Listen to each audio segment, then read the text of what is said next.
Hello, everybody. Thank you so much for joining us today. My name is Danielle Chun, and I'm one of the organizers of Black in Cancer Week. Black in Cancer is a collective co-founded by future Dr. Sigourney Bell and Dr. Henry Henderson to strengthen networks and highlight Black excellence in cancer research and medicine.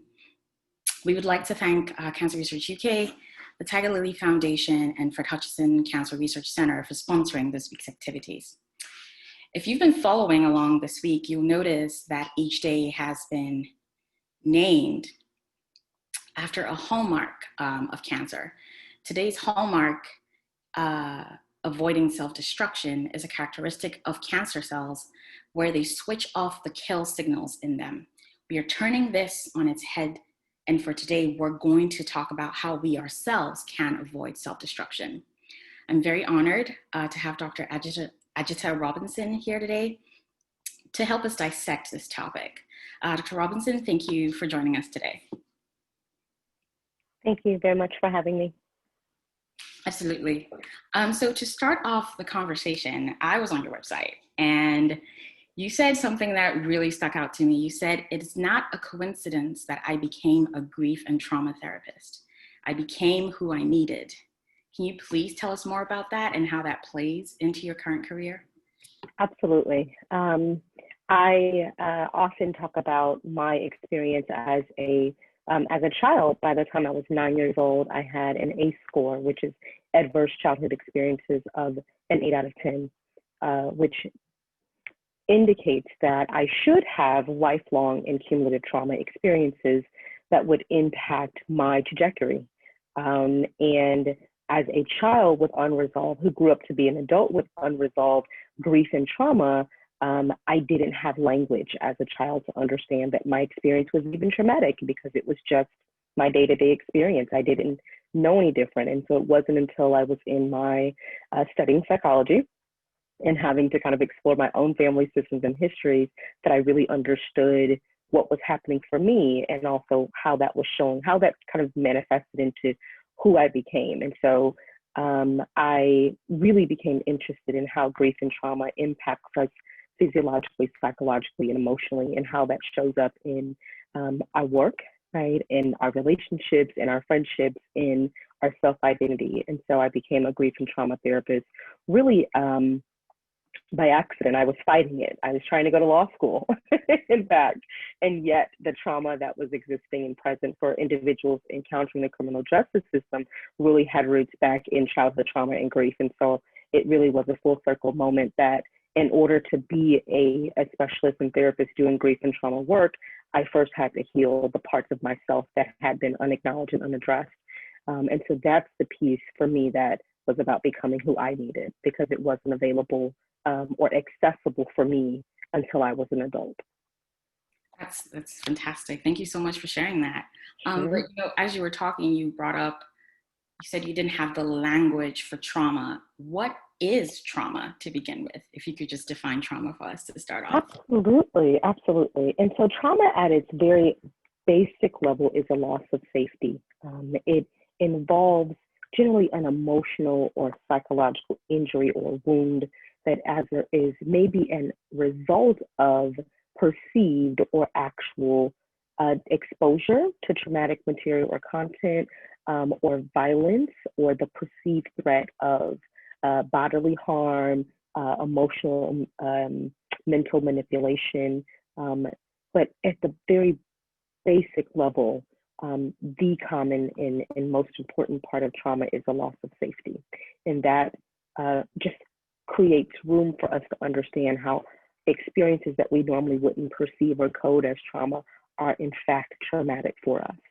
And just because we experience a trauma does not mean we develop trauma symptoms, but the exposure is still real, or the threat of exposure, because vicarious trauma, so trauma that we inherit or experience as a result of someone else's experience, or by being present for survivors even, or being healthcare practitioners, can expose us to vicarious trauma.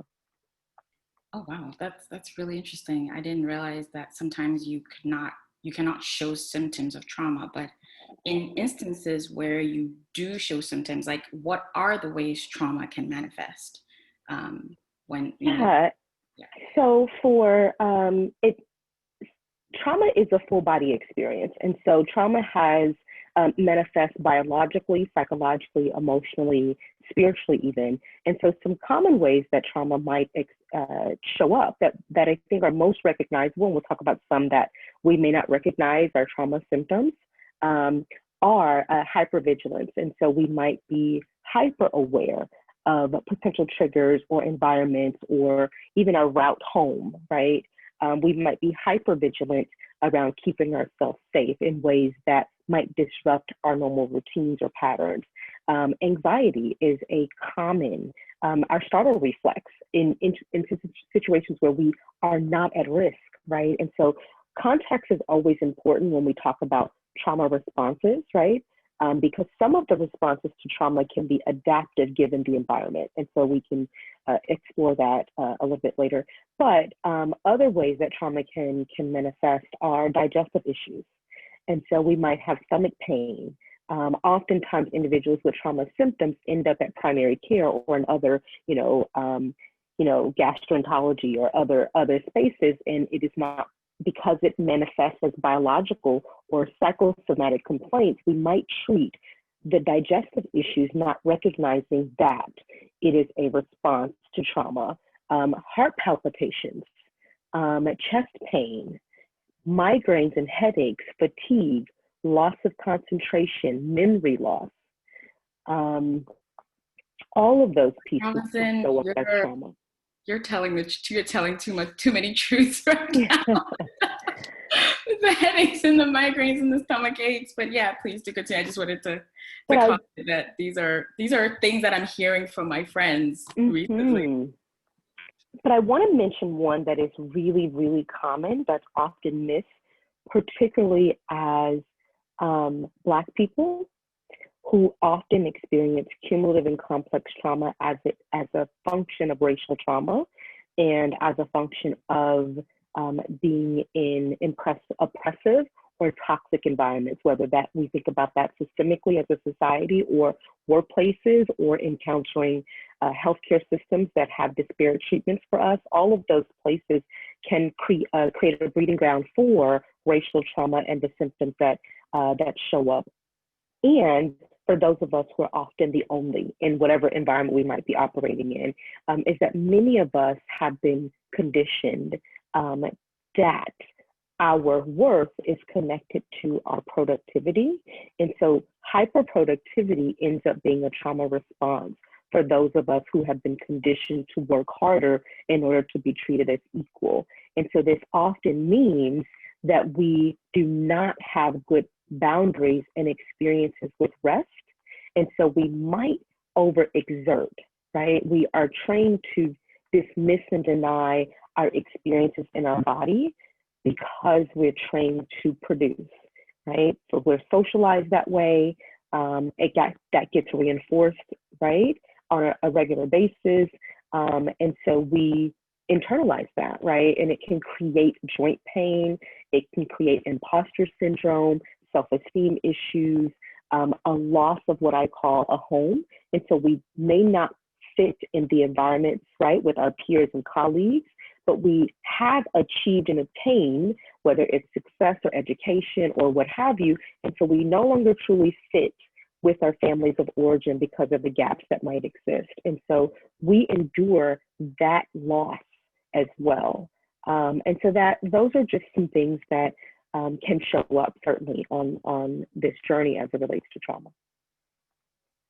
That was a fantastic. At the moment when you started talking about the different ways where trauma can manifest in terms of the hyperproductivity, the overexertion. I remember in grad school, I know a lot of Black people, a lot of them on this call who overproduce and overexert themselves because they feel like it is, as you said, their work is kind of connected to the identity, and they feel like they are ambassadors for their entire race in the space Mm-hmm. they're in, which is a burden that Black people don't Overwhelming. deserve to carry. I mean, Overwhelming. Absolutely. you're not the ambassador for your whole race based on your behavior, but somehow the world has made it so that whenever a Black person is the only person in a particular space, then everything they do is a reflection on the entire race, and then we carry it on, in addition to the stresses of, say, being in grad school, of working in an industry or in any space, and then go ahead and harm ourselves. That is actually pretty powerful. I've never thought of it And that we internalize those pieces as well, right? We internalize these societally imposed standards around what does it mean to be a respectable Black person, or right, so that we don't harm the perception or image of the race we represent.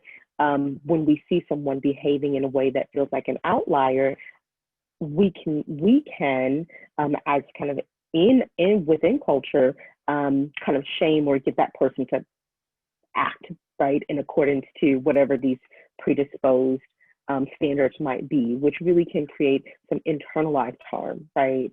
And some internalized racism and hatred. So we're not exempt from doing that to one another, and I think that can be more harmful because it catches us off guard and it feels more kind of wounding when it happens within groups, right? Yeah, thank you for that. One thing that you said that stuck out to me a lot was, you said, when, in addition to taking on the burden in our, in the space where we're the only person, we start to lose the sense of home amongst our own people. Mm-hmm. How do we deal with that? How do we make sure that we still have somewhere to go after we leave these spaces where we have all these burdens? I mean, if we don't fit there and we don't fit at home, where do we fit? Mm-hmm. And so I think a lot of us end up grieving and not being able to name the symbolic loss of not truly fitting in either places. But some of this also isn't our weight to carry. It's our family that may struggle with how to identify or relate to us because we have these other experiences, right? So I often experience. I'm pretty sure that my grandmother has no clue what it is that I do. Like, part of that is age, right? But the other piece is that like she truly just doesn't understand. Um, and that also means that every now and again, there prior to her having dementia, there would be statements around, right? The more education one receives, that we're acting white, or in my very traditional family, the more education I received became a risk factor for never getting married, right? And so some of these, like, family, values or rituals that may feel in conflict with education and success, particularly as women, can make us feel less safe to be our authentic selves at home. Or the other piece is the economic gap that is created, often creates the additional burden for those of us who are first gen, poverty disruptors, trauma disruptors, what have you. We often carry or end up being a sandwich generation, right? Where we're carrying and taking care of the generation before us and the generation that we create, right? And so that can also leave us without feeling protected and covered, because now our relationship with that generation before us is flipped, because now we're in a caregiving role, which leaves us without the support. So it may not be loss of home. And so what do we do about that? I think it's important that we have these conversations about what our needs are, that we build community. For many of us, that ends up being our peer, our fifth of kin. That is really important in many Black communities and families, because that becomes the home that you create. That can not replace home or family of origin, but supplements the gaps that might exist.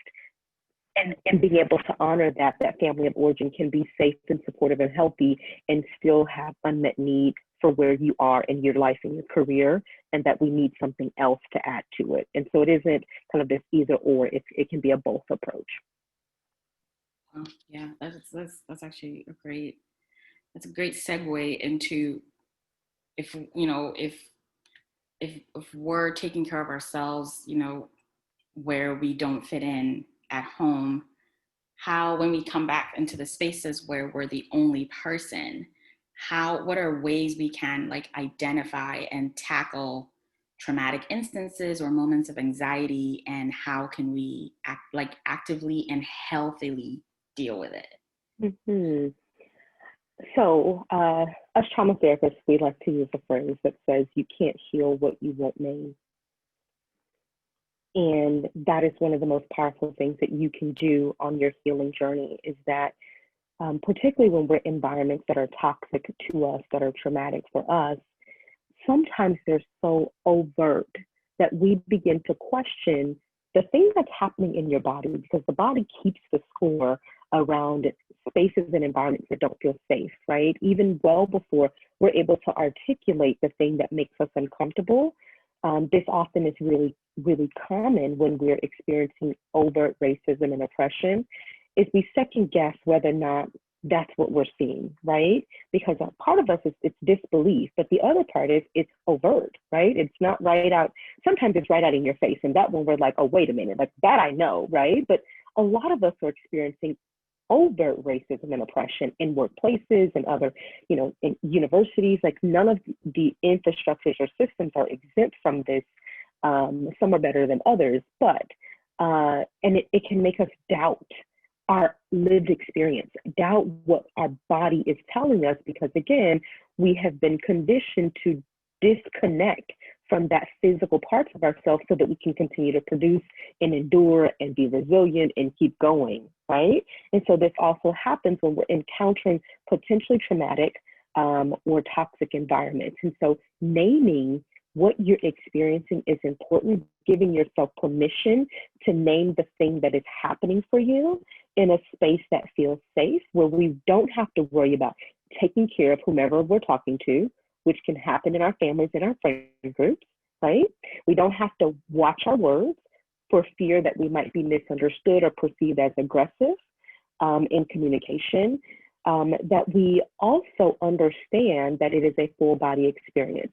And so that means not denying the thing that showed up, right? That ache that happens, that feeling of feeling fatigued, or we get sick every Sunday, right? Because we're going back into the same stressful environment on Monday. Those are cues. Your body's telling you, right, that it needs something different than what you are providing it. And so it really is about integration and awareness, self-awareness. The other piece that I think is important is that we have to, when you acknowledge it, then what? Then what? Some of us have the privilege in the room to remove ourselves from those environments. I'm self-employed. I can choose what environments. I don't have to partner with people that don't share my values, that don't honor my personhood, but that isn't not the reality for most of us, right? When I was a full-time faculty member, I was in a system that I did not have the power or control that I have now, right? So it may not be as simple as removing yourself from that space. That also might not be in alignment with whatever your goal is. And so what can we do in those situations to keep ourselves safe? Boundaries will be your best friend. Boundaries of time, resources, energy. The people who have a problem with boundaries are usually the ones that benefit from you not having any. And so this might be holding people accountable, right, for the ways that they might be showing up that cause you harm, naming the harm that is occurring, right, identifying who the allies are, and not allowing them to be ally in name, require that they are accomplices through action. And so that means if you are the only in an environment, who are the people who say that they're allies? Call them to action. They do not get to hold that title. It is a verb, right? It is demonstrated. And so this means that when you are in a situation where racism or toxic work environments are prevalent, that there should also be that ally that's willing to stand in front of you and take the hit around holding people, often their counterparts and peers, accountable for their overt racism. And so that doesn't take your power away. In fact, it empowers you to not have to be the one to keep you safe and be the one constantly fighting against potentially oppressive and harmful environments and practices where you actually may not have the power, right? It may cause additional harm for you to be right out front. And so give yourself permission to mobilize the support that may be available to you. Can't name, you can't heal from what you can name. That is going to stay with me for a very long time. Thank you so much for that comprehensive answer. Um, with regards to, healing from something you name, you gave us tips on calling out our allies, keeping them accountable, not letting them just use the verb, the noun, but actually practicing what they preach. One thing that has, is very much in the lexicon right now is therapy, and therapy as a way for people to heal from traumatic experiences, from covert and overt racism. In the Black community, is the stigma of therapy going away, do you think? I have seen the highest amount of individuals, Black people, coming to therapy. We also are talking about it more. We're normalizing it. We are seeing increased utilization of therapy of individuals who traditionally are younger, right?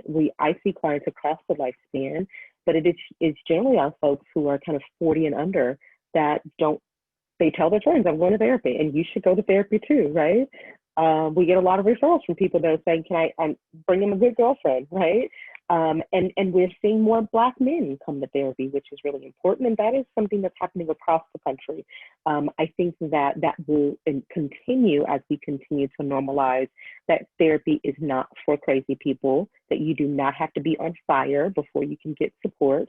You can have just a little bit of heat and still be okay, right? It doesn't have to be where we are completely debilitated. We can come because we just want a space that's dedicated to us. And so changing our language around who goes to therapy is really important to accessing care. I think the other piece that's contributing to the increased utilization is the increased visibility of Black therapists. I think that we sometimes feel bad for saying that we want a clinician that looks like us, that understands our unique and sometimes unshared experience, but it does increase our often levels of perceived safety, right? There's some cultural factors that help us feel connected and understood, and we're less likely to experience, harm related to ethnicity, race, and cultural factors, right? And so, but that does mean that we need more therapists of color, right? And so I am very excited about what we're seeing, especially our kids, because they've grown up in a world that talks about therapy. And so I think that is just an advantage for all of us. And COVID has presented some unique opportunities with telehealth being normalized, means that we're no longer bound by the people that we can get to and from work or in between our workday, because we can connect from our homes, right? And so all of those pieces are increasing access to support. Yeah, I know some people who, they talk to me about what's going on in their lives, and then I suggest therapy, and they're like, no, I'm going to be fine, as if they don't. And it's sometimes very hard for me to express what I benefit from therapy, because I see a therapist every 2 weeks, and I am actively healing from my graduate school experience. I know I was traumatized from my graduate school experience. It took a while for me to courageously say, yes, stuff happened and it didn't help me in any way, shape, or form. So then, in your own words, as a grief and trauma therapist, what would you say are like 4 benefits that any student, a Black student in a very, very white space, or anybody would get from therapy? I think one of the benefits that is important that comes from therapy is having a space where you are actually taken care of. Because most of us are, we're doing it on our own, right? We're responsible for everyone else. Or we're the good listener, we're the strong friend. And so where do you have a space where you can actually be the priority? And so I think that piece is really important.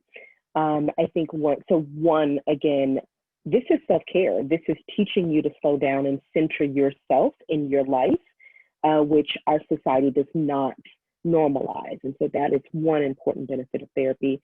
The other piece is that we are walking around simultaneously full and empty, lost and in ways floating in and out of centeredness. And so therapy really gives room for you to unpack the things that have been going with you on your journey so that you don't take them on the next leg. There's an unpacking that many of us, particularly those of us who are Black, with a variety of experiences that we've just been carrying. We've been it is internal, right? It is intergenerational transmission of trauma. We have to decide to disrupt it, and we can't do it by eating our feelings. We can't do it only by talking to our good girlfriends, because therapy is not just listening, right? And if therapy is not giving advice, it really is helping you understand how your experience, combined with your personality, your goals, how you have experienced the world, is showing up in how you move throughout your day, right? It shows up in how you feel fulfilled in your life. And many of us, when we pause, we find that we aren't being intentional about how we're moving through our life. We fall into a pattern of monotony, right? Of doing tasks and not truly living. And so therapy, for kind of the third benefit would be, is gaining clarity, gaining awareness, and even insight into what is actually happening for you. And I think the last benefit of coming to therapy is that many of us have wounds that are unhealed, and we overcompensate for those wounds in relationships and friendships and jobs and careers. And we don't exactly know why, right? We are triggered by things that catch us off guard because we're not sure why that thing that seems small is the thing that set us off, whether it is, explosive anger or sadness or tears or repeated patterns in relationships that we internalize. They make us feel differently about ourselves because of the failure, right? Is if you're interested in understanding why those things keep reoccurring, therapy can assist you with processing those pieces so that we can do something differently on purpose. Yeah, that is,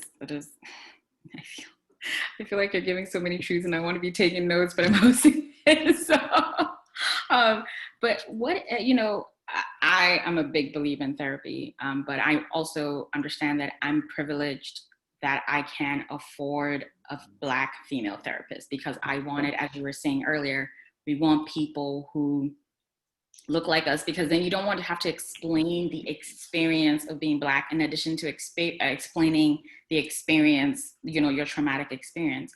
Yeah. But I recognize my privilege that I can afford it. Yeah. What if someone can't afford therapy? Mm-hmm. Are there any alternatives? Yes, there are. And so insurance can make therapy affordable. My practice accepts insurance. Some of our clients have no copay for insurance, and so that certainly creates some access. If you have an EAP plan, EAP allows you to have access to therapy. There is no copay for those who are using EAP services. There are also many of my colleagues, and including myself, we offer pro bono. So we offer free therapy. There usually is some criteria, but it's available. Organizations such as the Loveland Foundation is a nonprofit organization that provides a fund to help pay the cost of therapy, and you still get to pick your therapist. Open Path is there is an online directory where therapists can sign up, and we agree to slide our fee, and so that can make it really affordable. The Boris L. Henson Foundation, Taraj P. Henson, developed a nonprofit to increase access to mental health services, and also has a fund dedicated to providing and paying for services for clients to receive therapy. You also might look at your local university centers. They often have free services for individuals in the area, as well as your local social service agencies generally have more options as far as ability and capacity to pay. And so those are some different things that I would explore as far as accessing care. Yeah, thank you so much. We will make this list available to people on our Twitter and also on our Instagram, so that you can refer to it if you aren't able to afford therapy. There are all these great resources that Dr. Robinson just gave us. So we will have that on our Instagram and our Twitter, so you can refer to that for help with regards to therapy.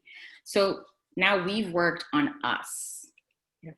How do we make sure that it is the trauma does not become generational? Because I argue with my older family members about them getting therapy, because I see some behaviors. It's like, you need therapy, girl. How do I go about convincing my older family members to get therapy? Because as much as their behaviors don't affect me as much, their interactions are enough sometimes to trigger. Sure. So then how do we convince our older relatives? Because we don't want to go on this healing journey on our own. And it's no fun to go by ourselves. We want to bring our families with us. We want them to be healthy. Mm-hmm. Also, we want to spend more quality time with them. We don't want to see them, have super moments of depression and not have ways to deal with it because they think that, oh, they don't need therapy. So how do we go about, number one, how do we go about convincing them? And then the second question is, how do we make sure that our trauma isn't generational, that we pass it on? Yeah, so I guess to address the first question, I'm probably not the best person to ask about convincing people to come to therapy.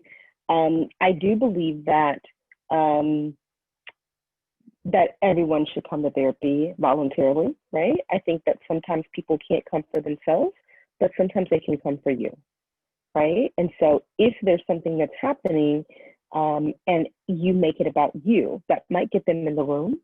And by benefiting from being a part of your experience, they might be more open to understanding why it might benefit them. But if you have a family member that's resistant, you might be the conduit, right? But they may come to therapy, and if they're not ready, they won't engage. If they don't feel safe, they won't engage. And it's important for me as a therapist to not treat their engagement as resistance. I often think about them not participating in therapy in whatever way it is as them not either being safe or the fact that I haven't earned the right to their story, right? Which I am not safe just because I say I'm a therapist, just because I have these skills, because I don't know what being unsafe means to them.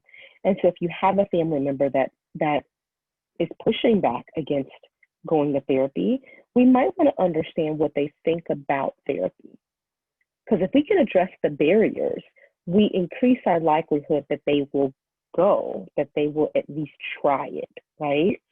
And that we're not locking them in. Like, just try it. Come with me and come to my session. Family therapy is a thing, right? Because particularly for our older generation, I think we don't have the lived experience of Tuskegee, but they do. We don't have the lived experience of, manipulation and, pain in the medical. We do. We just have it in a different way. We don't have the lived experience of Jim Crow, but my grandmother does, right? And so all of those pieces impact our distrust of the medical system, which therapists are a part of that system. And so what having a Black therapist might increase their willingness to go, but we want to know what's in the way for them, right?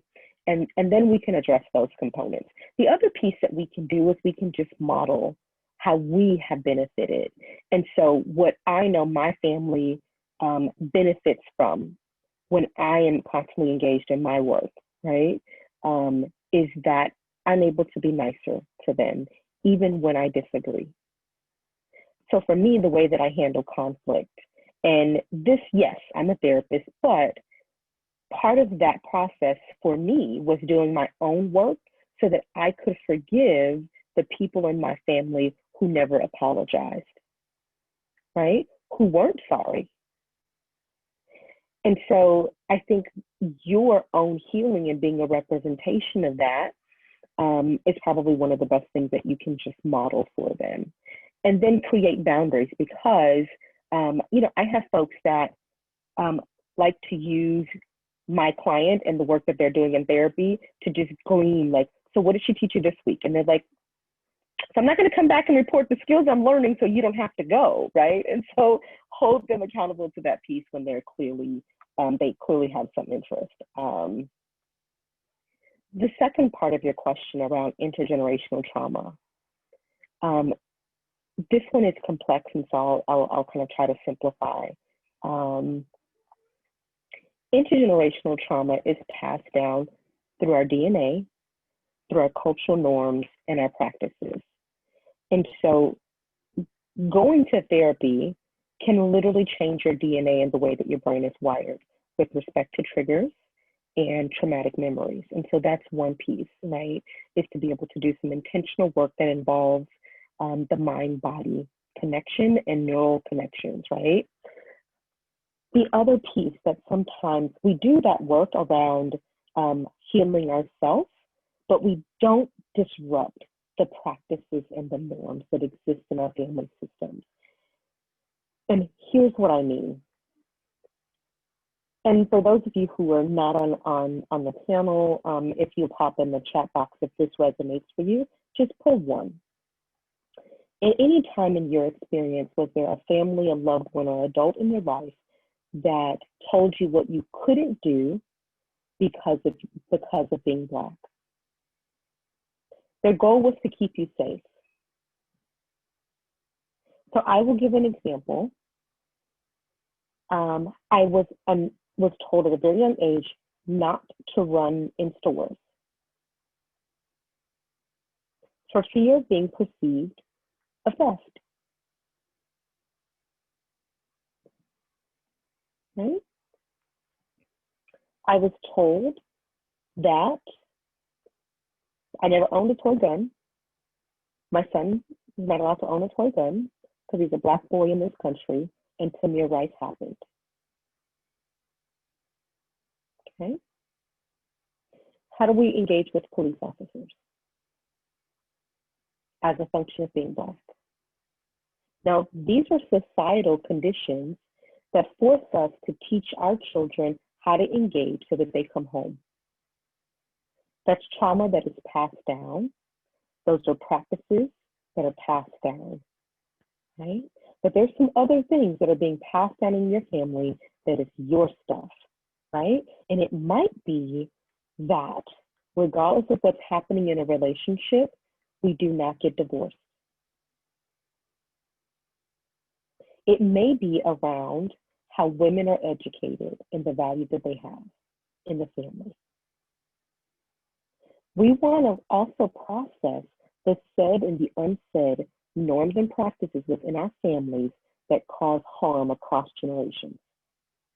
That is how we disrupt intergenerational trauma that's within the family. The other piece addresses the systemic, historical, social, political structures of oppression in this country, right, as a result of colonization and enslavement that we are still enduring today. We need allies, we need accomplices to do that work. We need awareness in how we might be, we may have internalized those colonized practices and beliefs, and how to decolonize our beliefs and practices, because it's inherent in internalized racism that we have against ourselves. And a very clear example of that I have to be very mindful of, and I know that this applies to some of you all, is dressing professionally and being professional, right? And being coded as aggressive when our counterparts are coded as assertive, right? Do we hold those standards for other Black people for fear that they might reflect on us poorly? Those are things that we can disrupt. We need a minute. Oh my God. Yeah, so many truths. I feel like I'm checking the chat and, it's really blowing up. People are definitely identifying, especially when you're talking about how we as Black people interact with the world and the standards we hold other Black people to as a manifestation of internalized, colonization practices. It's really, yeah, that really hit me hard. Um, but, now that we know how to disrupt intergenerational trauma, how do we, speaking still on the family wavelength, how do we deal with super religious families who believe seeking out a therapist is not the answer? Mm-hmm. One of my colleagues, Dr. Anita, who is a Christian therapist, has a saying that she says um, that is prayer is a weapon, therapy is a strategy. We are not in conflict. I'm a God girl. The reason I'm a therapist is because I was called to do this work. It just isn't always how I do this work. But I integrate religion and spirituality in the ways that it honors the client's belief systems into my work. And so I want us to understand that religion and therapy are not in conflict. They are not in conflict. They can supplement, but some of us have wounding as a result of our faith and traditions that may be imposed by other people and not by our actual religious practices. And so for anyone that's having that conflict, I ask for you to go back to your belief systems, right? Go back to your religion, your spirituality, and make sure that you are leaning into your religion based on your relationship and not the one that's being given to you. Because sometimes it's a function of the interpretation of someone else. And I don't know what, I can only speak from my perspective as a Christian, right? And my beliefs, I know that I don't have to rely on my pastor to interpret the word of God in my life, right? And so when I get confused or feel conflicted, I go back and ask for the guidance for myself because I may not quite be in alignment with the way that my pastor perceives it, and that's okay, right? We're allowed to disagree. I also know that God can handle me being mad at him, right? Or feeling disconnected. When my grandfather and my brother died within 9 months of each other, I felt completely abandoned by God. I couldn't hear his voice and presence in my life. And I had to do work around that with my pastor and my therapist, right? And so I think that we have to acknowledge that there is some wounding there. And I think that we have done a better job of partnering with our counterparts in the church, in the synagogue, in the, whatever kind of faith tradition or non-faith traditions that we're interacting with. I think that we're doing a better job speaking to each other. We have a lot in common, right? We have a lot in common. And so I would say for those family members, or anyone that you're kind of interacting with, if we look for the things that we have in common, we will find them, but we have to be intentional about understanding that they exist and that our truths can exist simultaneously. We don't have to be wrong, right? In order for the other person to be right. And so I think compassion and understanding are important, and grace.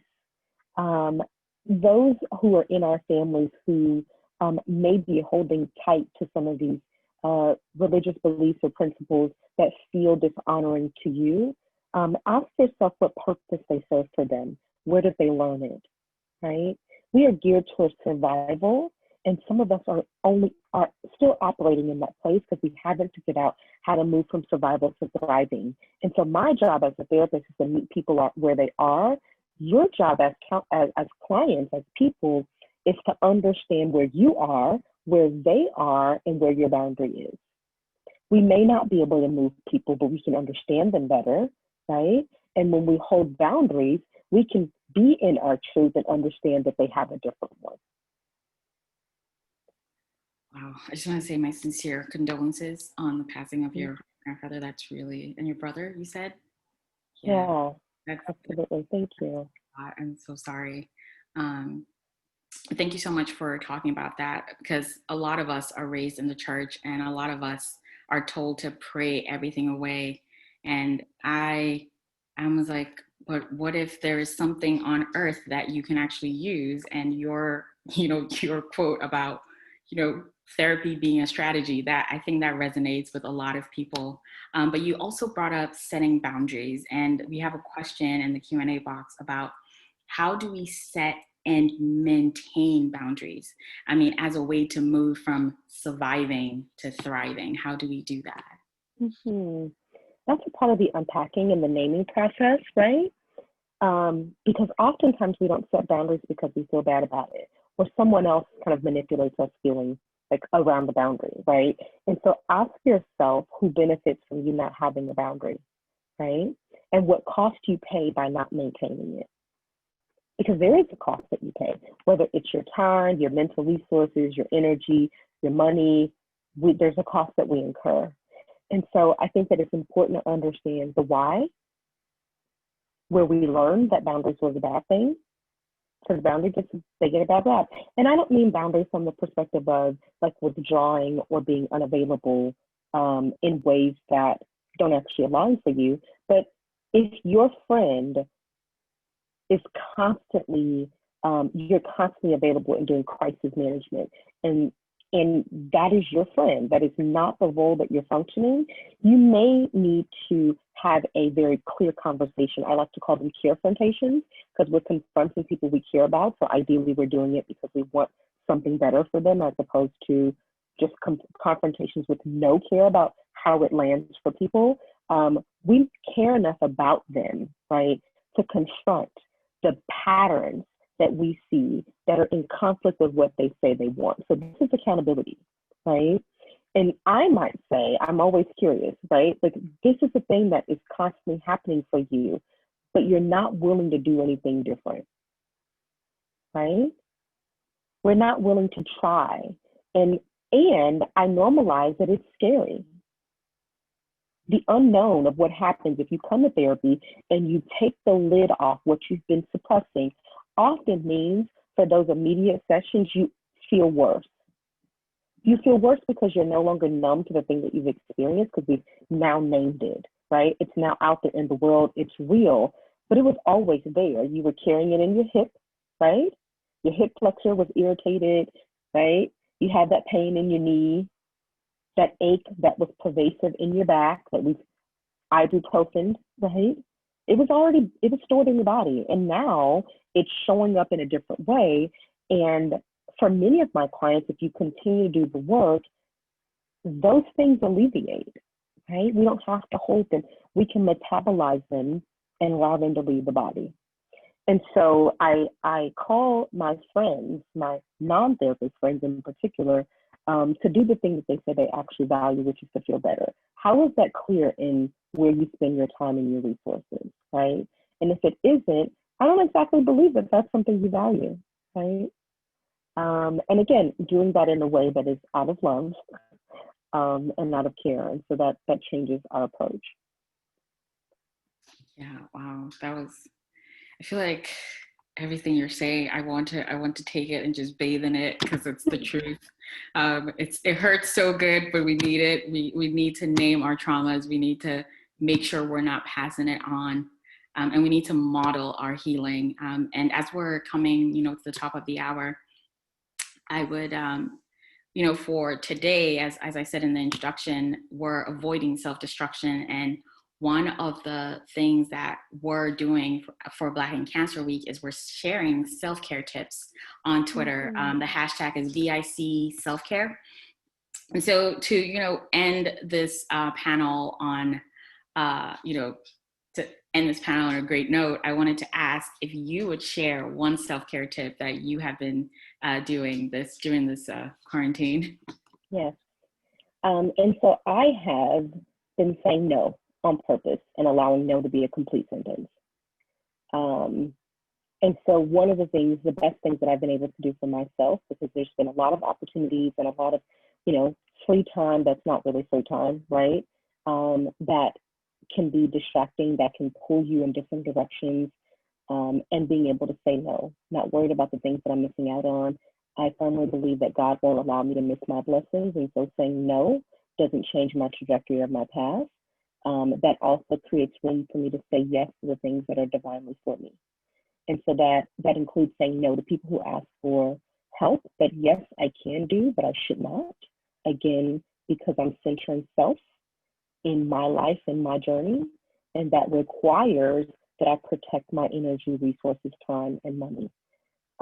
And so not being plan A, that means saying no to people who utilize me as an ATM, saying no to speaking engagements that are in conflict with my beliefs, right? Saying no to working on the weekends, saying no to eating my feelings, whatever that thing is that we feel guilty about or we feel compelled to that doesn't actually align with the thing we say we want for us, say no unapologetically. That is what I would uh, invite you all to just explore. Thank you so, so much. If there are any graduate students or researchers on the call, say no to working on weekends. The cells will be okay come Monday. Yeah, thank you so, so much. To conclude, I would like to share where we can find you for anyone who wants to reach out to you after this talk, your social media handles, your website, and I see your book in the back there. That's right. I see That's your book in right. the back. Can you please tell us more? Yeah, absolutely. So I can be found at ajettarobinson.com. I'm Dr. Ajetta on Instagram and Facebook, and Miss Ajetta on Twitter. And my website gives you all the information you might want. My email address for anyone that wants to reach out is info@ajettarobinson.com. And I actually created a free workbook for you all. Anytime we talk about grief involves, or trauma involves the grief process, right? And so grief really is the telling of the thing that happened. Trauma work is healing from the thing that happened, right? And so we do need to do both. And that workbook is at bit.ly/grief workbook. And again, it's free. And I did write a book, The Gift of Grief. And I talk about the way that race and trauma and the different symbolic losses that we experience. And so we're really able to name the physical losses. They're usually death-related losses, but we very rarely are able to name the symbolic losses, which include being Black in this country, being the only, being the first, losing friendships, losing home, losing income, stability, all of those pieces, losing the ability to be physically connected and present, right? That's what COVID is doing right now. And so how do we mourn those symbolic losses?